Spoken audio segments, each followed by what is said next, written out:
Welcome to A Splash of Color. My name is Dora and today I'm going to show you how to paint a bouquet. This tutorial features David Austin roses.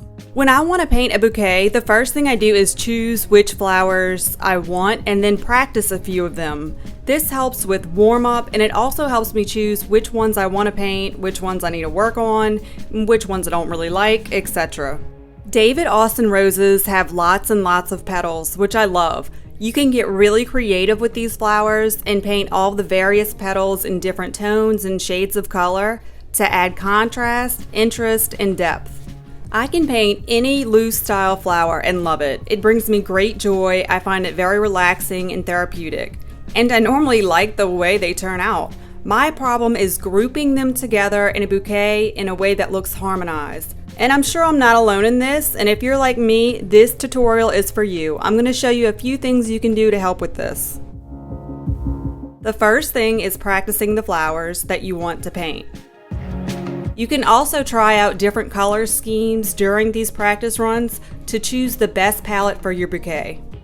Next, paint some foliage and compare it to the flowers to get an idea of which ones complement the flowers that you want to paint. Once you've chosen flowers, foliage, and a color palette, it's time to paint a practice bouquet. The practice bouquet is to get acquainted with painting the flowers in a cohesive group, learning how to paint the flowers at an angle and painting them behind one another. All of these factors together will give you a realistic looking bouquet. A few tricks that I've learned is paint an odd number of flowers, like 3, 5, or 7.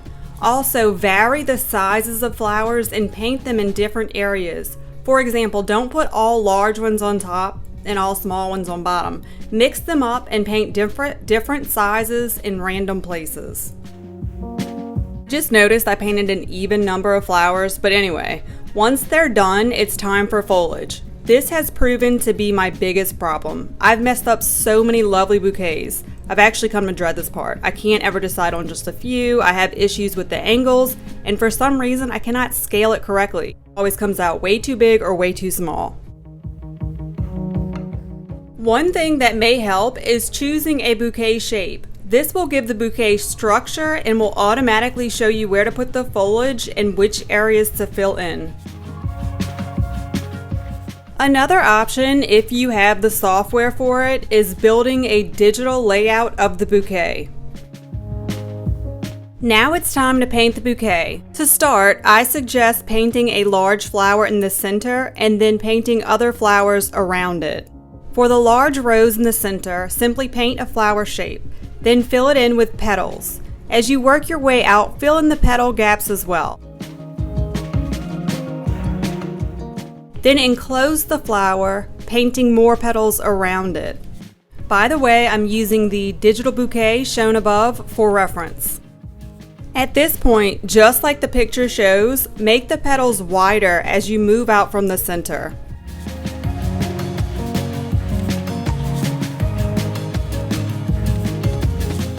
For the next rose, I found it very helpful to turn the photo so that I could paint it in reference to where it was next to the center rose.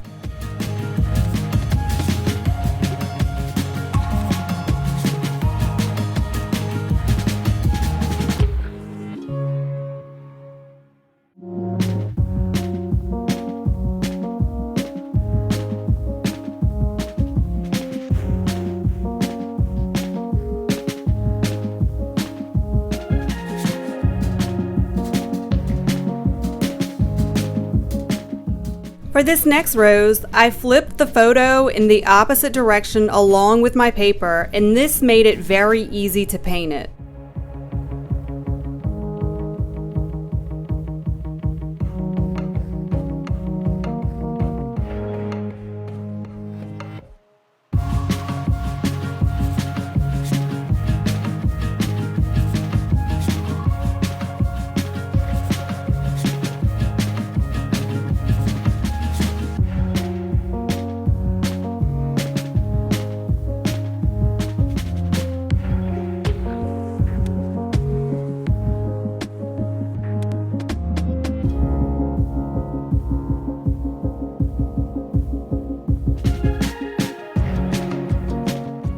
This rose is on top and behind the big center rose, situated at an angle. I turn my paper at an angle so I can paint this rose dead on.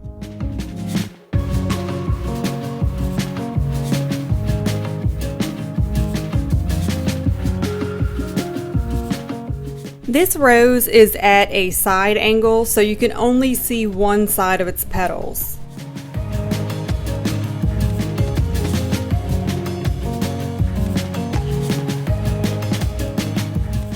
This rose is also on top behind the big center rose, situated at an angle. So again, I turn my paper at an angle so I can paint this rose dead on.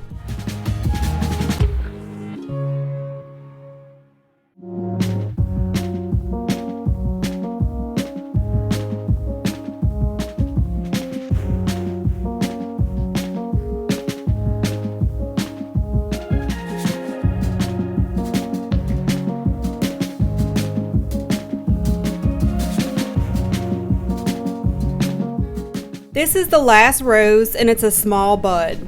It's easiest to paint two sides for the body first, then an angled circle on top, and then fill in the top petals.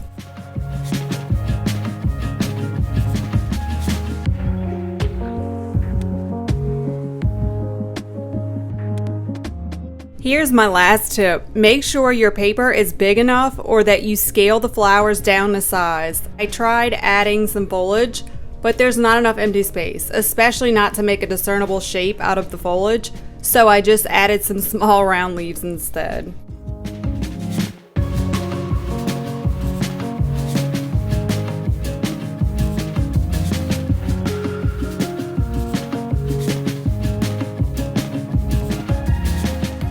Thanks for joining me. I hope that my bouquet tips help you paint your next masterpiece. If you're interested in more watercolor inspiration, you should subscribe. Don't miss out on creative watercolor videos, ideas, and projects.